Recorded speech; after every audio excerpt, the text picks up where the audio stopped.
You always tell me to remind you. Okay. Hi, everybody. This is Zof. You are watching Simply SCAdian. No title required. I am here tonight with my wonderful, awesome co-host, Lucas.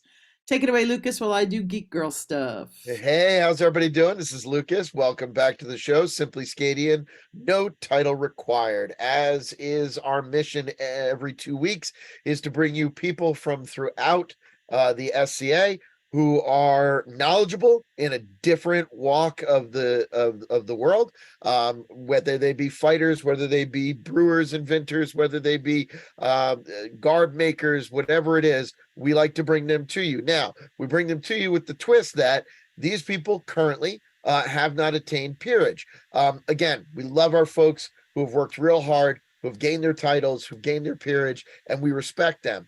But there's a lot of people throughout the SCA. In fact, I'd have to say probably most of the SCA are people who are really knowledgeable in an area, really working for it, and maybe haven't attained that level. Maybe they don't want to attain that level and they're happy where they are.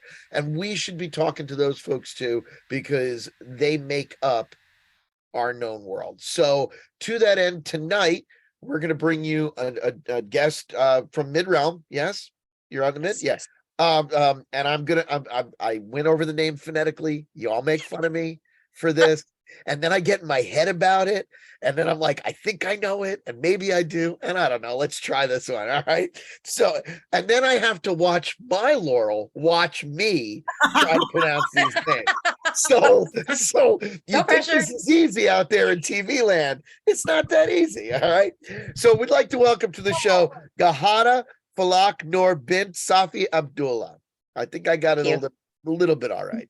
No, you did well. You did well. Okay, cool. Apprentice to Safi Al-Khanza of the East Kingdom. Tonight, our guest comes to us with a wealth of knowledge in a bunch of different areas: jewelry making, beadwork, embroidery, from a variety of different lands and time periods. Skills developed all the way from Islamic Egypt, Ottoman Turkey, Persia, and a love of embroidery, no matter when it's from pre-1600. And we're going to get into this one later. Part-time mischief maker. So those are my people. So we're gonna ask about that. Former belly dancer. Enjoys teaching in small group settings or one-on-one, currently developing classes in embroidery, so we're going to talk about that, and a lover and supporter of arts and sciences and the bardic arts. Tonight's guest personal mission is to encourage others to find their passion, which I think is probably the core of this show. So Ghadah, welcome to the show. Thank you very much. So we're going to start off with our typical question.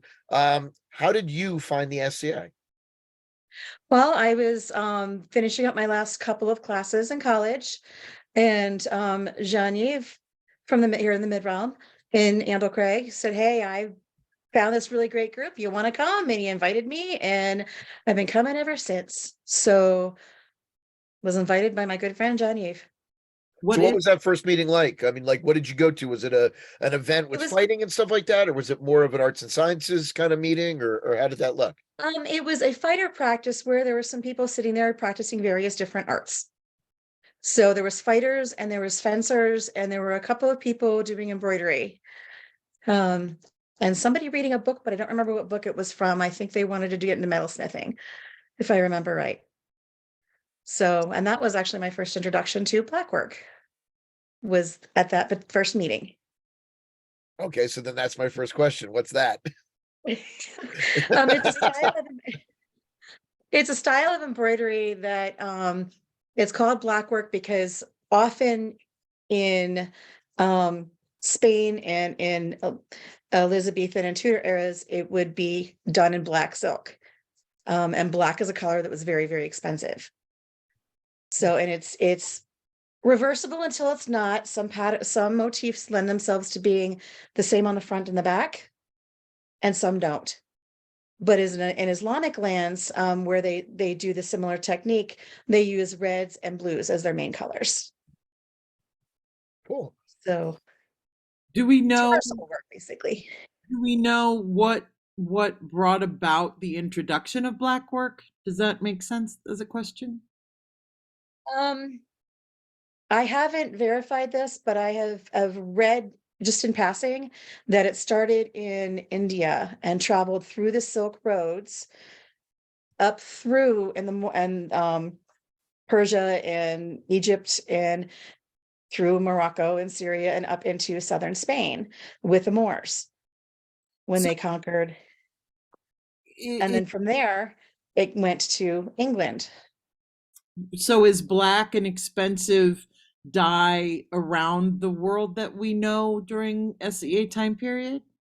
It wasn't often used in, for lack of a better term, the Middle East regions, like in Egypt and Turkey and Persia, because it was considered the color of evil or of demons or the devil. So they tried to stay away from that color.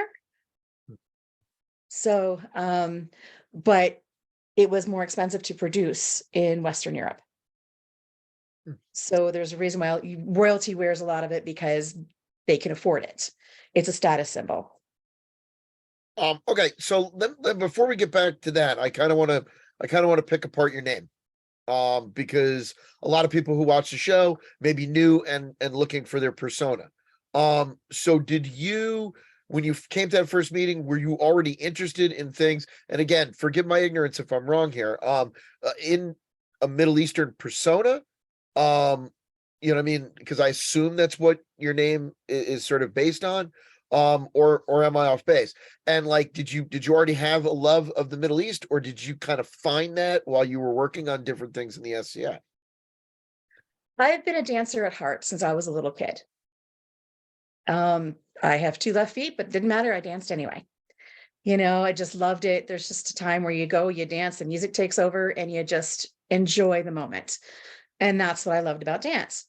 Now, I had an aunt, my great aunt, actually, my great aunt Belle, danced into her 90s. She was a belly dancer into her 90s. So she was this little 4'0" German woman, the Spitfire, danced well into her 90s. And I used to sometimes watch her dance on their rare occasions. They would be able to come visit. So it kind of also instilled the love of dance. But that's not what I came into the SCA looking for. I had no idea what the SCA was. And I just started asking around. Initially I started out with an Irish persona, because I Everybody am a starts out with ginger. an Irish persona. Everybody starts out Irish. Right? Or Not Viking. I know people wrong, who started not out with wrong. Viking from word go. You know, because they're, I mean, I don't want to say they're easy personas to do, because they're not, but you know, it's something that somebody who begins, you want to try something out, it's easier garb to sew, say, than an Elizabethan gown or the men's attire. Yeah, I would agree with that statement. I would also say that recently Viking and Celtic and things like that, they're more prevalent in pop culture. So people come with a picture already with the names that they've heard, things like that. So yeah, I agree with you. Not easy so far as like research and things, but certainly accessible. I would agree with that. Right, right. And you know, that's fine.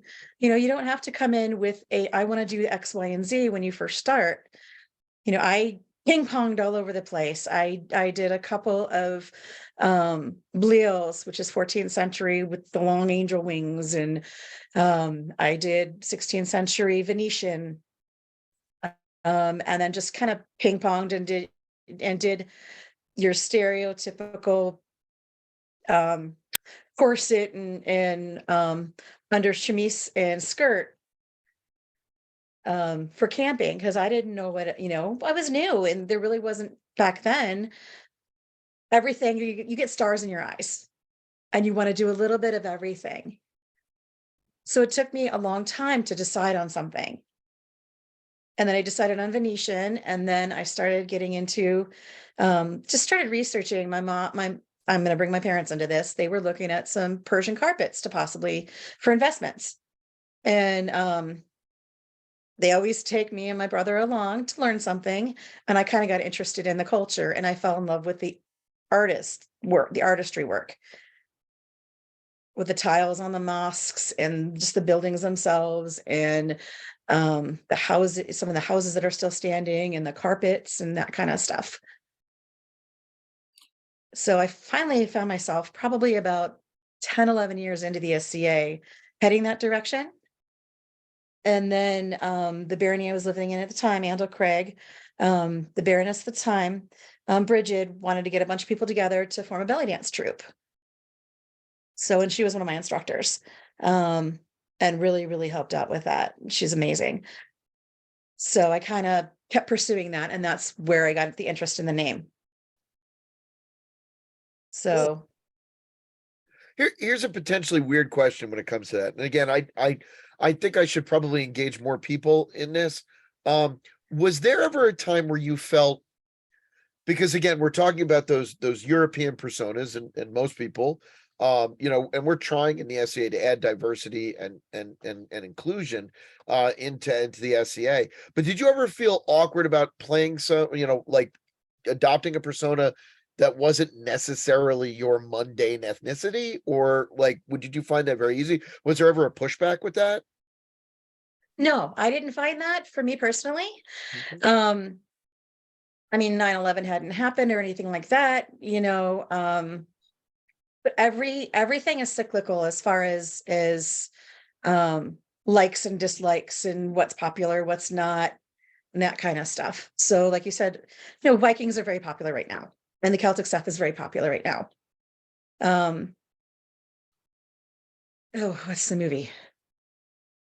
It's based on one of the video games. Prince of Persia came out, and I'm like, you know what? I like Persian rugs. I would like to follow this a little more, but I've never felt like I've had any particular backlash or anything against it.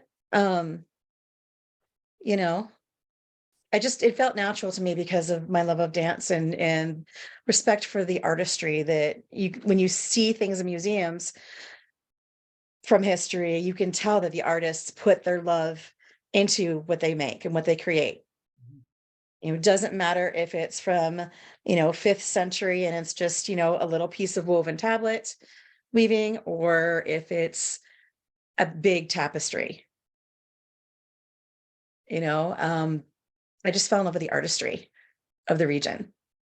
So when you joined this belly dance troupe, what performances did you perform in the modern world as well as SCA events, or was it a mostly SCA event focused troupe? It was mostly practice in a couple of events. Because people come and go, and I'm one of the ones that ended up leaving. I got married and moved to Canada, and danced a little bit over there with some friends, and another friend of mine over there, Kiara Vauber, was another one of my instructors. And I just did it to keep moving as well. Because it makes you feel good. It's low impact on your knees if you do it right. And it's a lot of fun. It's a lot of fun. It's Now, beautiful. did that segue you into Bardic arts? Like, since you were performing that kind of thing, was it a natural segue into Bardic, or did you always do Bardic? No, I've just I love to hear people sing. I'm a choir girl at heart. So I always support my friends who are singers best I can. And dancers and storytellers. My husband, I believe, is a storyteller and a bard at heart, but because he and I mundanely talk about stories that he would love to eventually put down to paper.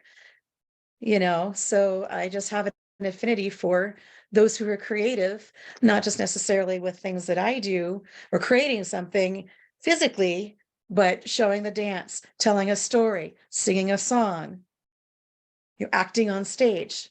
I just have always been drawn to that and have supported it, if that makes sense. Yeah, totally. Does your husband play or no? Yes. Okay. Yes, he is Seamus Kendrick. So tell us about your Laurel and how you met her. Safi Alkanza she has a excuse me, 16th century Safavid Persian persona. And she's dressed as she had a male persona because her arts in Persia were more of the scribal arts and the painting and the pottery and things like that, which were traditionally done by men in Persia. And we met on the Yahoo Persian group for the SCA.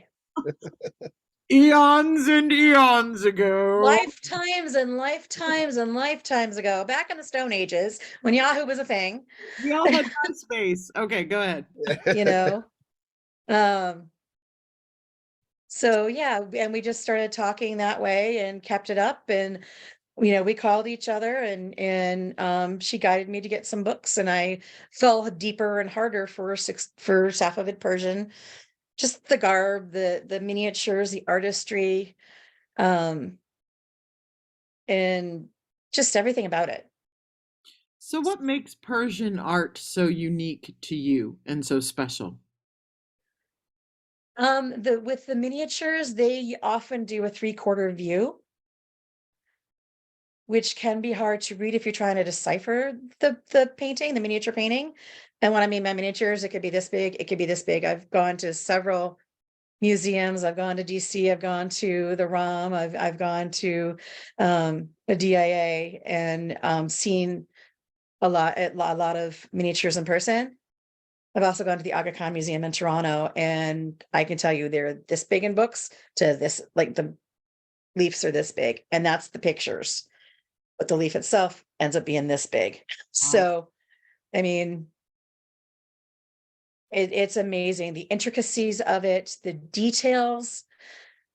There's always something to see, and there's always something. Every time I can look at the same miniature 50 times and see something different every time that I didn't see the time before.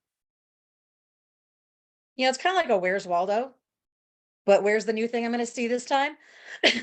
So, and I like that kind of stuff because I'm curious. I'm curious. I'm nosy. I'll admit that, but only for the best of intentions. If I can help somebody, and I will. So, but as far as the Persian stuff goes, and then I did Ottoman too as well. Zainab made my first Ottoman outfit, and I fell in love with them as well. But what made me fall in love with the Ottoman versus Persian was the Iznik pottery. I don't do any pottery, but I just think it's really pretty. It's all florally, and some have ships on it. My husband is a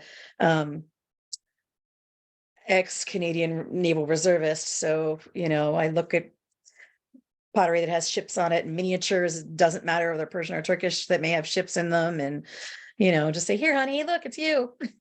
But it's the intricacies and and just the delicateness of the work. The details are amazing.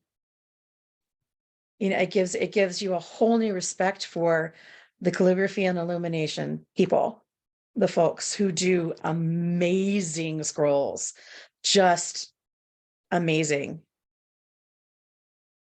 It's learning about and respecting other arts in addition to mine. Basically, I guess. To make a long story short. So you develop this love, you go and you see these things and you say, okay, I can do that. So you start where? Do you start with the beadwork? Do you start with jewelry making? Was it, what was the gateway craft that kind of led you to then getting into the more intricate things like you were talking about, like black work and whatnot? I've been beading since I was 5 years old. Everybody starts with the macaroni necklaces that you give your kindergarten teacher, right? At Christmas. But then my mom is very, very creative and, loves to work with her hands, and she taught me. And off and on since then, I would dabble with fixing my own necklaces, or, hey, these are pretty. Let's see what I can make with those. Initially, it started with seed beads, and then my mom went and got her, when she worked for a jeweler, she went and got her GIA pearl certificate. And that's where my love of pearls comes from. I helped her study. I would study with her and quiz her. And we would get just some, not even great. You don't have to have the best of quality of pearls or any gemstone to make a period correct piece. But we'd buy some pearls, and I'd just start with some basic pearl stringing. Just to see if I could do it, and knotting and figuring out how to knot between each pearl. Because the worst thing for a lady is if they're really nice necklace, whether it's pearls or not, or amber or turquoise, if it breaks and it scatters everywhere. So yeah, the seed bead work and the other work just kind of went over into, I want to see if I can make a pearl necklace. I've got these pearls, let me see if I can do it. You know, you challenge yourself. You challenge yourself with these things. So instinctually you reached for your own. Did you make the one you're wearing? yes. Yes, it's a 48-inch. They're 8mm pearls. And let me tell you, if you want to string long strands of pearls, you have to have a lot of patience. That's gorgeous. So, but you can, what's nice about period when you look at the different paintings, even the miniatures, you get to see different lengths of necklaces. Pearls are called the Queen of Gems because they were very popular in the 16th century. Elizabeth had an affinity, if not what I would call an addiction to pearls. That's why you see her dripping, literally dripping in pearls in her amazing outfits. But yeah, I started with, actually one of the first pieces that I did is this one with a little fleur-de-lis at the bottom, because I have fleur-de-lis and sea dogs on my device. See what? And this one, What? Sea dogs? What are sea dogs? Sea dogs. They're basically, I guess, for lack of a better term, I would equivalent a sea dog to a beaver. So are they a medieval animal, like mythical animal? Yes. Oh, okay. Okay. Yes, they are a mythical animal, like seahorses, they're sea dogs. So okay. You're showing us your jewelry. Go ahead. this particular necklace was inspired by the 15th century portrait of young woman Piero Polalulo. I've been trying to say that all afternoon and I still don't know if I got it right. I hope I did. So you're not even the garb I'm wearing, and I'm a girl, let's face it. Okay. I love the shinies. I love the bling. That is probably going to be my downfall. So then how did you get into embroidery from stringing pearls? How did that all of a sudden turn into, now you're, an amazing embroiderer and you're teaching classes on embroidery? What was that step for you to get there? Lucia Thaylor, may she rest in peace now. She was an amazing embroiderer herself. And she was at one point the head of the Guild of the Withy and Woolmongers, which is has since long disbanded. And she and I were talking, we've been friends for a very long time. And she and I were talking and she's like, I'd like to teach you how to do some embroidery. So she really encouraged me to do embroidery. And, helped me along, basically handheld my hand for what I would call just the surface work. Just some of what I would call basic stitches, which they're stitches that you can find in just about every culture and every time frame in the SCA for outlining and filling, and they're just really pretty stitches.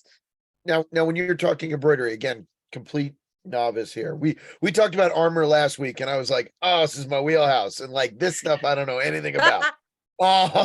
So are you talking about then taking, let's say, the hem of the dress? I'm going to get this completely wrong. You can laugh at my ignorance. It's fine. And hand stitching the embroidery right onto it? Or are you talking about making like the strips of embroidery, or do you do both types of things as far as both? Okay. Both are perfectly period, perfectly acceptable. Some cultures do it right on the fabric. Some will make like the strips or a collar and then attach it on top of the fabric that's already there. All of it is incredibly gorgeous. There are so many different realms of embroidery. And one of my personal goals is to learn as many as I can before I leave this earth. I have a long way to go. Did the person embroider directly onto the fabric? Yes. And so did the Ottomans. And there's also what we call counted work, which is like black work can be counted work, where you count either the holes or the threads and you go in and out of the fabric. Wow. And then you have pattern darning. Let me show you some pieces. I told her to make this into a show and tell. Oh yeah, no, I love it. So how, all right, you while you're getting the pieces together, how, just give me a rough ballpark number. How many different styles of embroidery do you know? See, when I've you got to think about pause that like one. that, that's a scary number coming. That's No, I think I'm only, well, to say I know it, some of it I'm still learning. If that counts, that counts. six. Yeah, Six. 6. Okay. So there's surface embroidery, which are things, got to do it the right direction. It's a Persian flower. Because if I do it this way, it looks like the Green Man. Oh, it does look like the green. So either way, it's a fun pillow. Yeah. And this one was actually a test piece. I had bought different types of silk to work with. And it was just trying to figure out which ones I liked better and get the feel for and that kind of thing. Please don't ask me to explain all of the different types of silk, because right now I don't remember. Okay. But I'm just looking at that piece. That's all layered, right? It's all together. I did the different colored areas first, Okay. and then I did the gold background, and it's all in with here, Wow. the fabric. Huh. Wow. Yeah, So you have the patience of an alabaster And saint. the eyesight of one too. I could do that. She's, talking about it with her. I've wanted to like do it, but then I'm like, I would be like glasses off, grandma trying to learn how to embroider. Yeah, not for me. well, we'll start it with some counted work.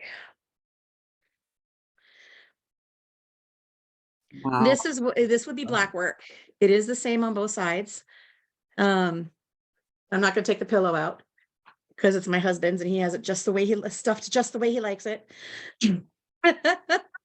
Wow. But it's based off of a piece, a fragment in the V&A that they think was a pillow. So, and my husband fell in love with it, so I made him a pillow. Wow. And how long did it take you to do that? Off and on 2 years, but I mean, I would put it down for months at a time and then pick it up later. Sometimes for bigger projects, and I often don't have end dates for some of these projects. I just kind of do them as I can, because that way there's no stress to it. And if I'm gonna enter an ANS competition, I will plan well in advance, or pull out an older piece that I've done, which has been done by my hand. I mean, I hand sewed the back and everything onto it, like made the pillowcase for both of them. I'm not one who likes to do things last minute. That's just me. I have enough stresses in the non-SCA world. This is my fun time. This is my relaxation. Doing these. And I never really did fully answer when you asked about what led me to the embroidery. I took a little bit of time off from the SCA, and diving into embroidery more was to battle depression. And I have no problem talking about mental health. It's something that is real and people go through, and there should not be a stigma added onto it. You're not weak if you say I have problems, I need help. That's a sign of strength. It's not a weakness. Mhm. It's a huge strength, to seek that help and to get better. Right. And to get to a place where, you feel you're you and can function and do the things you want to do and love. And that's what it brought Um, you. yeah, it was a thing that because I have to concentrate so hard, because I do have spy issues. I have a lazy eye, so I need, especially when it comes to counted work. Um, there's a bag I made for my Wow. husband, I'm floored. Just Yeah. incredible. and that's pattern darning. I'll show you another one that we can actually see it a little better. The stitches a little better. Um, because it takes me away from all of the stresses, and I'm here in the moment doing this thing. Whether it's, an hour or just 5 minutes or 4 hours, whatever. Sometimes it ends up being 4 hours, 5 hours at a time, because you just get going and you don't want to stop.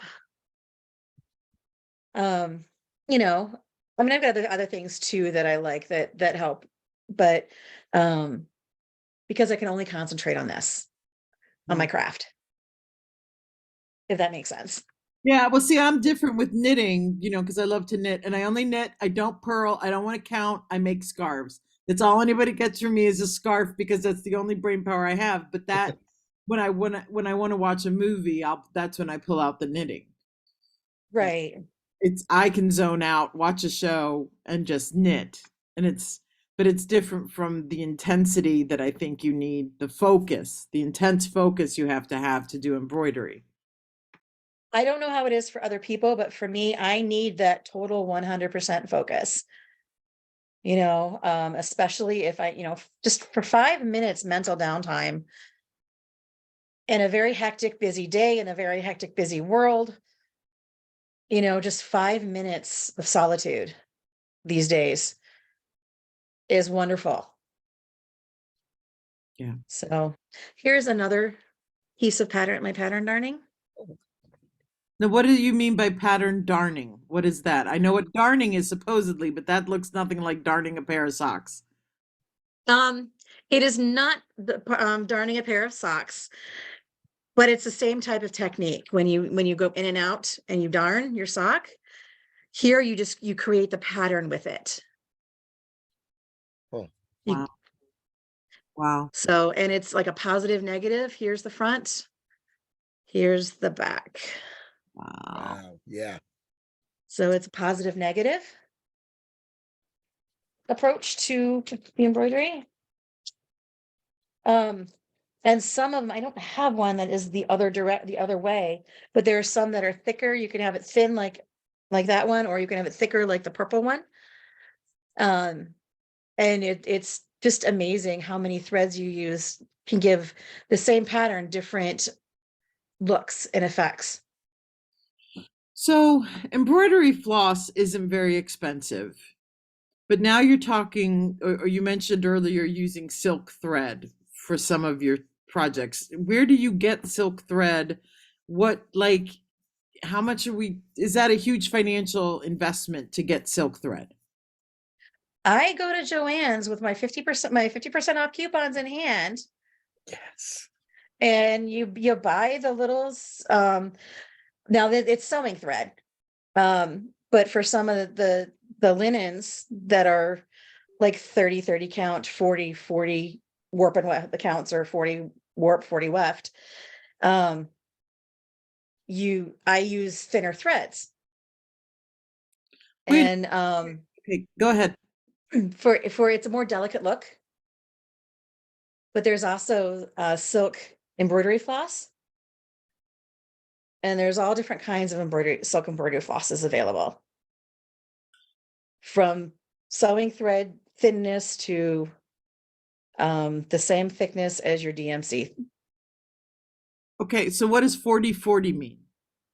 It means your warps, which go this way, there's 40 threads to an inch.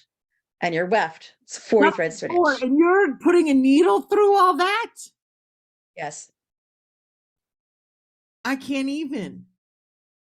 My favorite to do is 32 count. I am in the process of procuring 20 count. So, and the threads, a lot of embroiderers like to use even weave. It's called even weave because the warps and the wefts are the same number. It's even, it could be 11. They're the same number. Doesn't have to be an even number.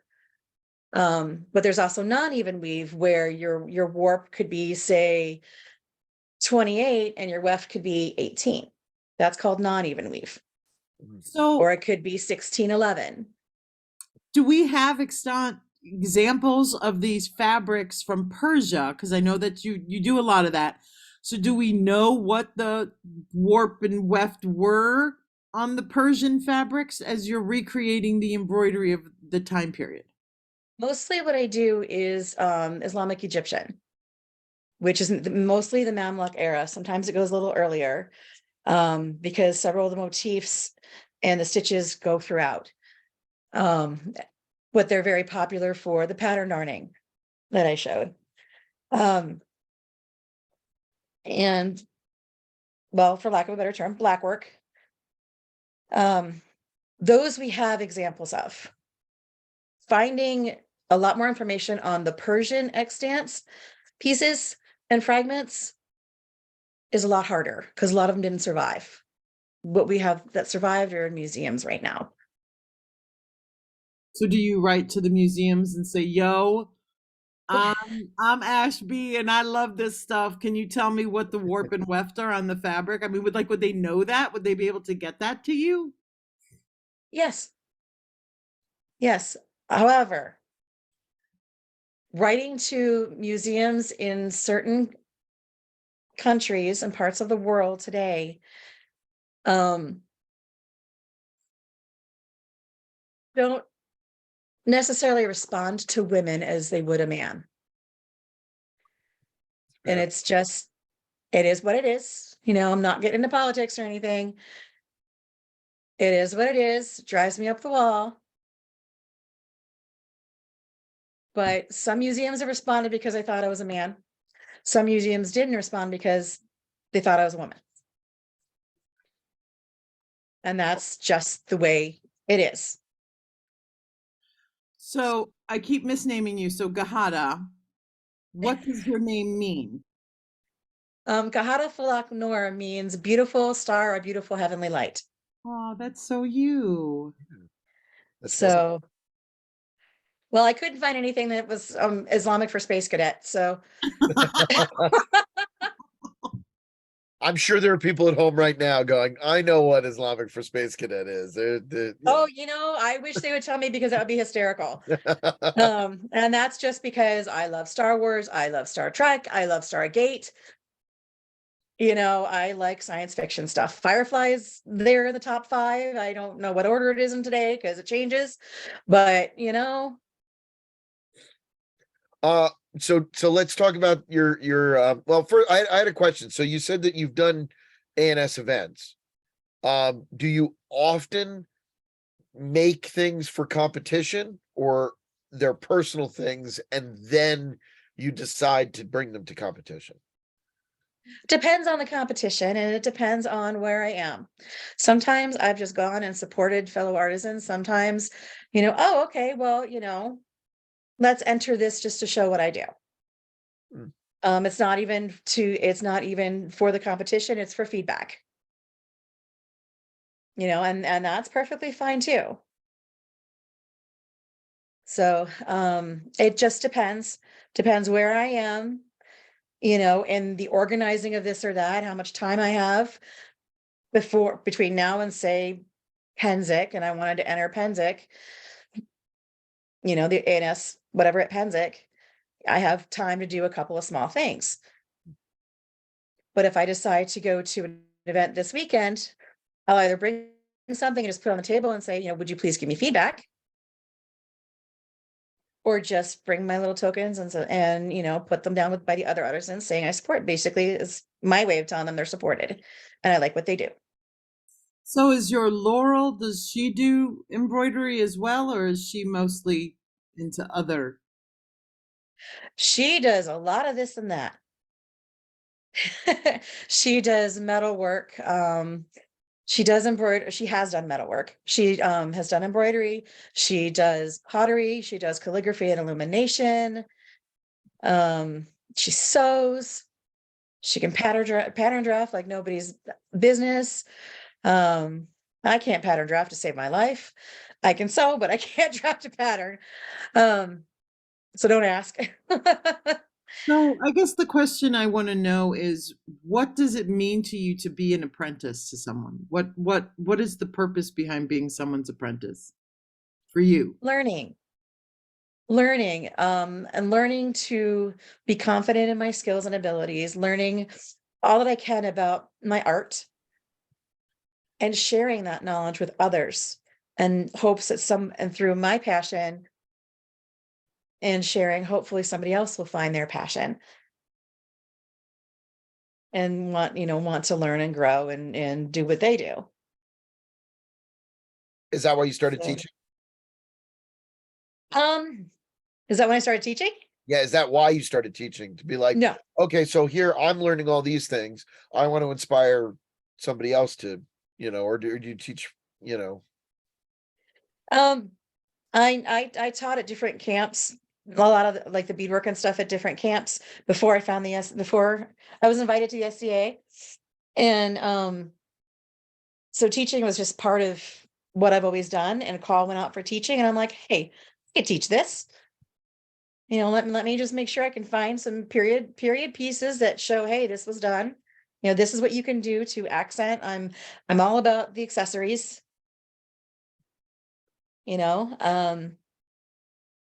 Anything that you can do to make the ambiance a little bit more cooler, as far as, what, I've done this, and this. Great. This is my little home for the event. It's just something I fell into too, the teaching, because I've done it. I've always done it. And the call went out, my first few events I taught, call went out for teachers, and I'm like, I could teach this. And that started the teaching. It wasn't until later that I'm like, I would really like to hopefully inspire others to find their passion. So that came about 5 or 6 years ago. okay. All right. So then I'm going to ask it. Mischief maker. Why would you give yourself that title? Because I'm here for, in the best way you can make mischief, watching somebody receive an award, being recognized for this, that, or whatever cool thing that they're doing, or being recognized, being that kind of mischief maker, being behind the scenes to help others be recognized, to help others have their stuff showcased. Sometimes depending on who, it's taking another Barony's flag. And to this day, it was at Pennsic, my first Pennsic in 2001, and I still don't know who the Barony was. I just know that they brought mead, and we were good to get their flag back, their heraldic flag back. Did someone dare you to take their flag, or you just decided you wanted to take their flag? I was feeling a little happy and decided, oh, that's really pretty. I like that.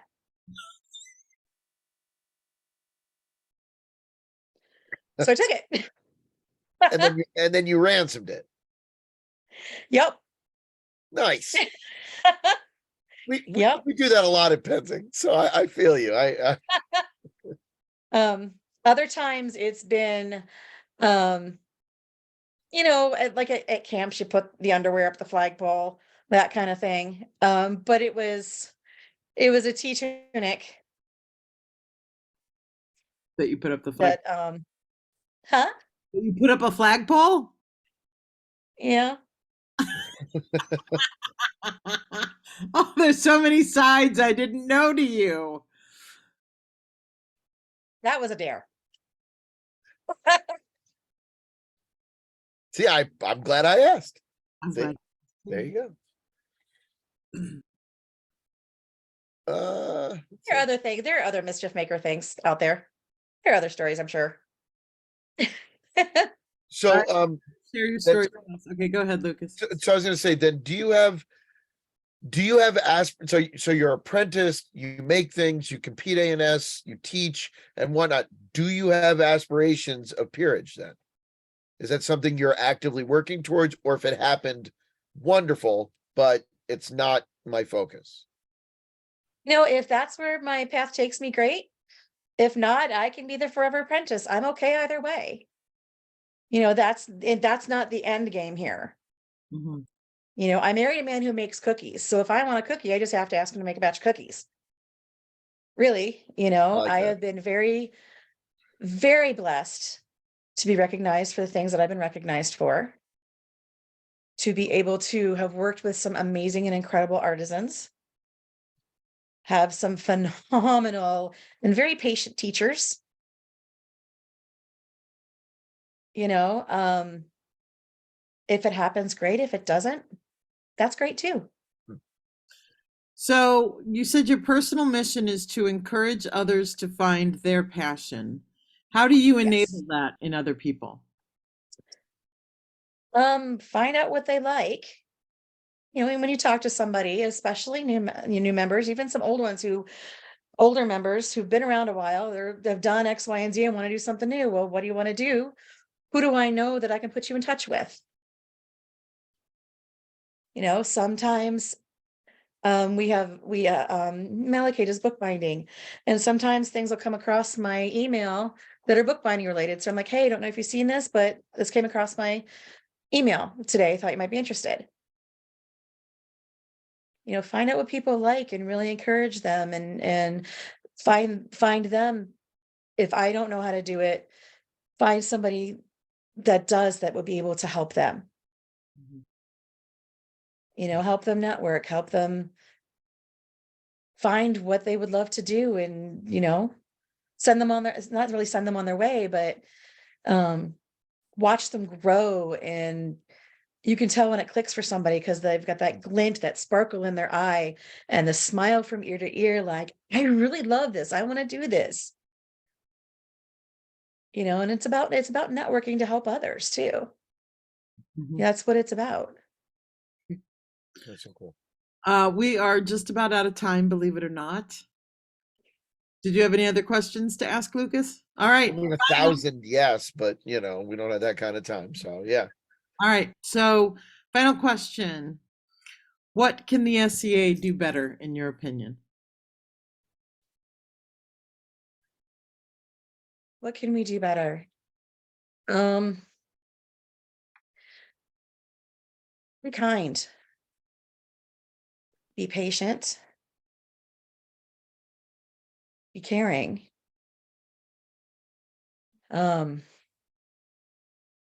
Be helpful.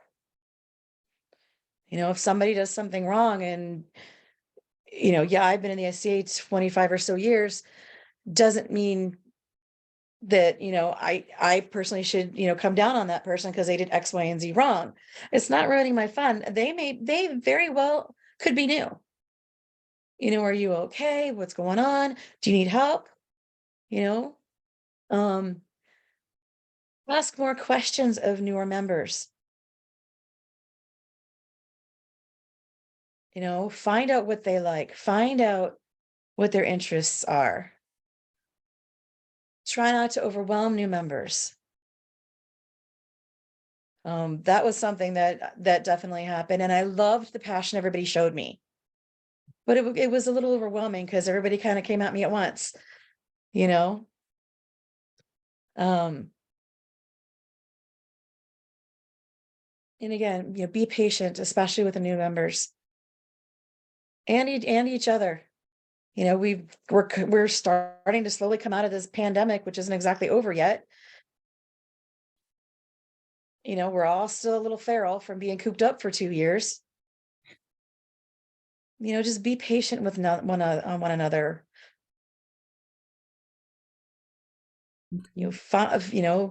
If there's a problem with X, Y, or Z person, find out the truth. Don't listen to a lot of hearsay, listen to all sides, find out the truth.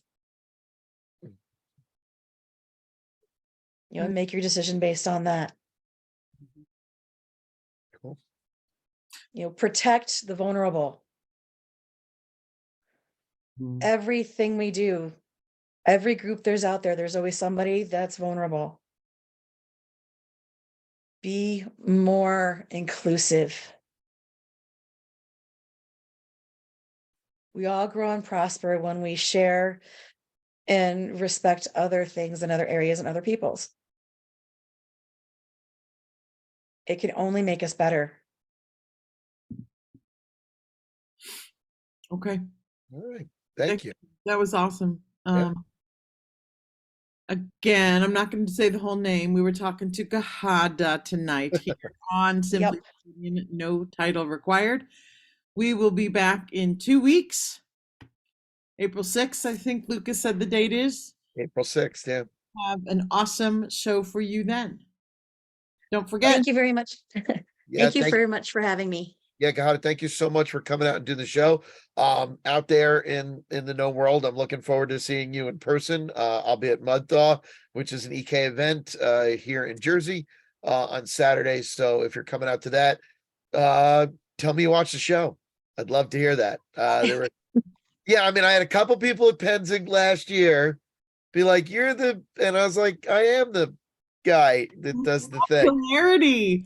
Well, you know, and then it was funny because I actually ran into guests in the real world who didn't recognize, like, you know, I was like, "Hey, you did the show," and they were like, "I was on that show." I was like, "I was the co-host." And they were like, "Oh my God, you were!" So it was kind of cool. So yeah, so if you're at Mud Thaw, I'd love you to just, you know, again, to a relative newbie, introduce yourself. I'd love to meet you. So and I'll see you there.